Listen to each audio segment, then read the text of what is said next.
If a black mamba, the snake known for its bite that can take down even an elephant, goes head-to-head with a honey badger, the so-called immortal creature that can wake up after being bitten by venomous snakes, then who would be the last one standing? Can the speed, venom, and sheer lethality of the black mamba overcome the honey badger's stubborn toughness, toxin resistance, and savage killer instinct? What do you think the outcome would be? Drop a comment below. I really want to hear your thoughts.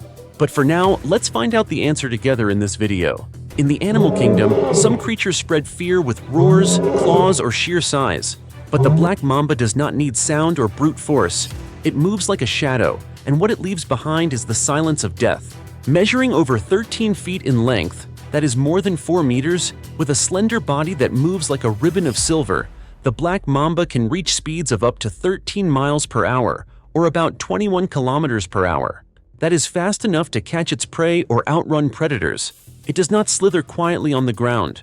The black mamba strikes like a bullet, sudden and precise. But what truly makes it the embodiment of death lies deeper, in its venom glands. Its neurotoxin is so potent that just 10 to 15 milligrams can kill an adult human, and a single bite from the black mamba can inject 20 to 30 times that amount, and it rarely bites without venom. When it strikes to finish. The black mamba is not a patient hunter. It does not wait around for hours or play chase. It picks a target, lunges like lightning, bites, retreats, and waits in silence. The prey begins to lose feeling, gasps for breath, convulses, then collapses. A hunt with no sound, no blood, just cold, terrifying precision. Its habitat is wide-ranging, from dry savannas and open woodlands to dense thickets. But wherever the mamba is found, every other creature stays cautious. It is not aggressive without reason, but when threatened, it raises its head more than 3 feet high, or over 1 meter, flattens its neck, and opens its pitch-black mouth like a void of doom. If it attacks, it does so with lightning speed, biting once or multiple times in quick succession, then vanishing. It mainly feeds on birds, rodents, lizards, squirrels, and even smaller snakes. It leaves no mess behind. What is more, it has an excellent memory, remembering where the good hunting grounds are, staying clear of danger, and learning to avoid humans unless absolutely necessary. The black mamba does not terrify with its appearance. It instills fear through efficiency, fast, clean, and merciless. Like a silent assassin of the wild, it needs only one move, and it is over. If the black mamba is death in silence, then the honey badger is life, screaming at the top of its lungs. The honey badger, a small creature with a not-so-impressive look, less than 3 feet long and weighing around 26 to 33 pounds, or about 12 to 15 kilograms, is known as the fearless warrior. It has no venom and it is not fast like the mamba, but it has something nature gave to very few, an almost absurd level of courage and a body built to take pain. Its skin is nearly a quarter-inch thick, that is about 6 millimeters, and nearly impossible to pierce with regular teeth or claws. But the crazy part? The honey badger's skin is so loose and stretchy that if a lion bites the back of its neck, it can twist around, turn its head, and bite the lion right in the face. That is not a defense move. That is a declaration of war, even while wounded. And things get even weirder when it comes to venomous snakes, a deadly threat to most animals, but nearly useless against the honey badger. In the wild, it is not uncommon for the honey badger to get bitten first. The bite lands. The badger stumbles around, maybe even collapses like it is dead. But just when you think it is all over, nope. It slowly wakes up, shakes it off like it overslept a nap, yawns, and then eats the snake that just poisoned it. One of the wildest sights in nature. Scientists still do not fully understand how this works. One theory is that honey badgers have special proteins, called anti-neurotoxins, that neutralize nerve venom. These proteins work like natural antivenom, but they are produced within the badger's own body. Its immune system has evolved to go head-to-head with some of the deadliest killers in the wild.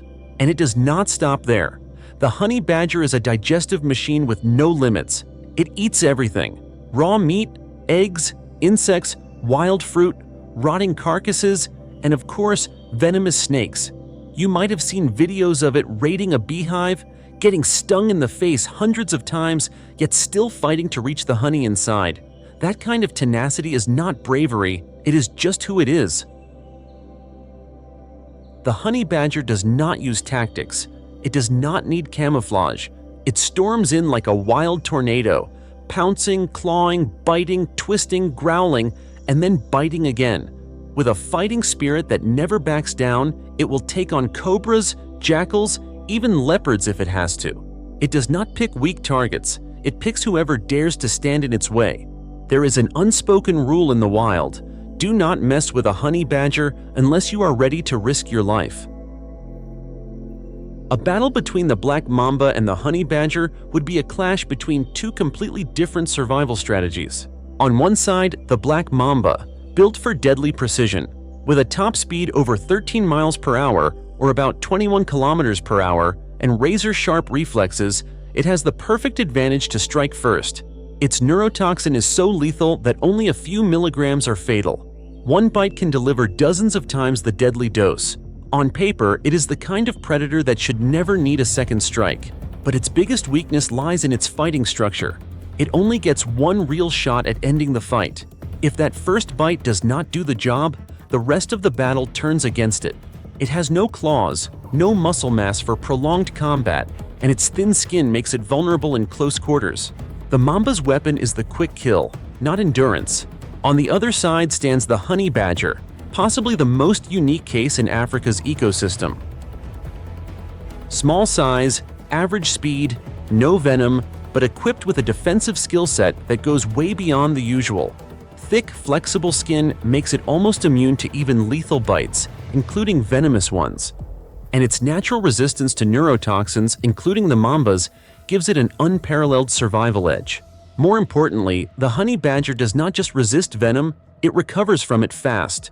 While most animals would weaken or lose reflexes, the badger might pass out for a bit and then bounce back like nothing ever happened.